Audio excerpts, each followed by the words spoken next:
Salut les amis, est-ce que yéen a ngi ci jàmm man maa ngi sant yàlla bu baax alhamdulilah bu fekkee c'est la première fois ngeen di seetaan suñu vidéo fii ci Wolof Tuto ñu ngi leen di ñaan ngeen abonné wu activer cloche notification yi partager vidéo yi au maximum ak seeni xarit tey nag dañuy ñëw wax leen ci wàllum ay projet crypto yoo xam ne mën na la rendre millionnaire mais aussi c'est des mêmes coins. Je vous dis toujours avant d'investir sur les mêmes coins il faut toujours faire ses propres recherches maanaam balaa nga investir ci même coin c'est en no risque da ngay def say propres recherches parce que même coin du ay faux ay risque la donc man moom j'aime bien prendre des risques parce que les risques peuvent te rendre millionnaire sur le long terme. Donc s'il vous plaît seetaan leen vidéo ba mu jeex te bu leen fàtte abonné wu on y va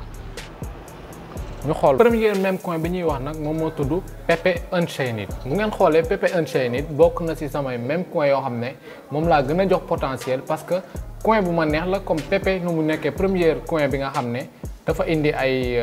évolution ci wàllum crypto bi te en plus def na ay profit yu bëri ci wàllum crypto. Donc voilà bu ñu ñëwee ci Pepe Unchained dañuy xool potentiel yi mu am donc ku mu intéressé nag def naa ci vidéo ba pare bu fekkee da nga ko bëgg a jënd wala voilà bëgg nga ci investir te pré-sale bi instant ñu ngi ci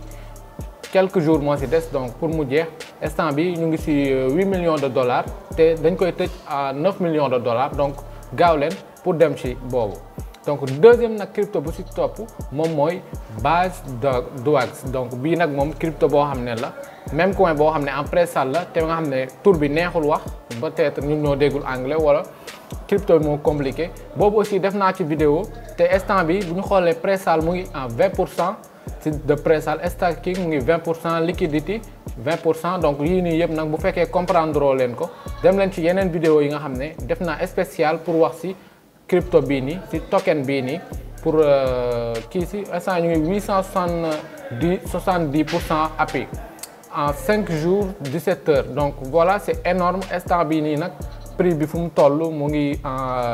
j'ai pas vu parce que ñoom seen bind yi dafa xaw a tuuti un DWAGS égale 0.007 USD maanaam 0.008 USDT quoi. USDT ak USD presque USDT stable coin la ak USD dañuy tolloowee ñoo yem. Donc beneen bi ci topp nag mooy Shiba Shootout. Shiba Shootout nag donc benn crypto la boo xam ne aussi c'est dans le même but voilà c'est dans le même but que yeneen yi donc c'est la même chose presque ak kii nu mu tudd sax Shiba Shootout c'est la même chose ak yeneen même coin yi mais bi tamit moom benn jeu la boo xam ne play to earn la. Play to earn nag moom mooy jouer pour gagner. am na ay application Play Store am na App Store donc soit yaay xool fan moo la neex pour nga jouer ko fa voilà. bi tamit am na potentiel ku ko bëgg a xam nag demal sama vidéo bi ma def pour wax ci entièrement ci wàllum Shiba Shootout ban crypto la et tout donc voilà mu ngeen ko dem xooli. beneen bi ci topp nag mooy Memgames token bii moom mooy rassembler token yëpp maanaam même coin à pré-sale yëpp non même coin yi disponible du moins ñoom Bonk gis nañ fi Pepe gis nañ fi yeneen yoo xam ne yi xaw ma leen bu bële bi ak bu beneen bi mbott bi ne ci côté am yooyu xaw ma leen. bii nag Doge am na Pepe am na Bread donc il y a plusieurs même rassemblés sur un but boo xam ne dañuy def wàllum par exemple kii boobu am kiiwu France bi nu mu tudd sax Jeux olympique bi am ñu koy organiser France donc kii na am na Dogwifo am na yeneen donc voilà mën ngeen aussi dem xool vidéo bi ma mujjee def ci Memgames token pour mën a comprendre nan lañ koy jëndee nan lañ koy jaayee. def naa yeneen vidéo ku ko bëgg a comprendre nag demal ci vidéo yooyu noonu nga xool affaire yi nan lay comporté woo. après bu ñu jógee ci loolu dañuy dem ci token dernier token boo xam ne moom laa leen di jox moom mooy coup de cœur vidéo bi donc da ngay ni dem CoinMarketCap Dogwifo Hat. donc bu ñu xoolee nii sur le long terme instant yi ñu ngi courbe bi bu ñu xoolee c'est en normal pas très hausse mais ici on voit que ñi jëndoon ils ont fait un énorme profit après quelque temps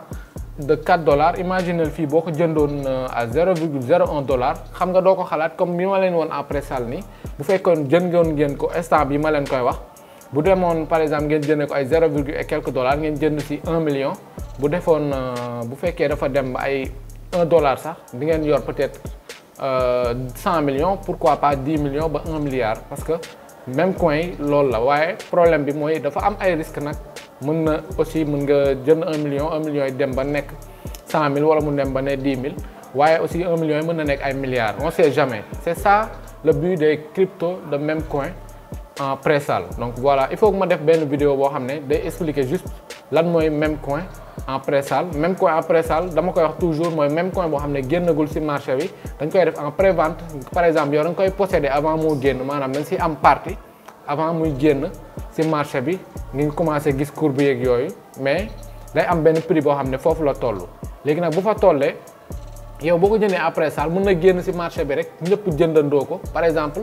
nan lay def nag lan moo tax ñuy yéeg parce que demande bi bu bëree rek prix bi day gën a yokk parce que par exemple bu doon benn zone nii comme par exemple Sénégal nga xool benn zone Dakar demande bi dafa bëri quoi. Par exemple demande de jënd terrain bi daa bëri moo tax terrain yi prix bi boo xoolee chaque année day gën a yokk. Demande terrain yi boo demee beneen zone par exemple boo fa jëndoon terrain bu jar 5 millions nga xaar ay années terrain bi valeur mën na yokk mais aussi du ci même but mais comme ni ma leen ko expliquer exemple boobu mooy gën a yomb pour ngeen comprendre waaye du ci wàllum terrain nag te parce que bii nii du chaque jour que ngay def ay profit mën nga def aussi ay perte mais boo defee profit yu énorme lay nekk. Donc am na ñu ci nekk ay multimillionnaires bëri na bu ngeen bëggee ngeen xool ko ci YouTube bi vous pouvez faire vos propres recherches avant d'investir. Donc je vous laisse ngeen xalaat comme ça ngeen xool aussi yeneen vidéo yi ci Memcoin bu nekk bi ma def pour ngeen mën a comprendre vidéo bi. Merci, on se retrouve à la prochaine. Ciao.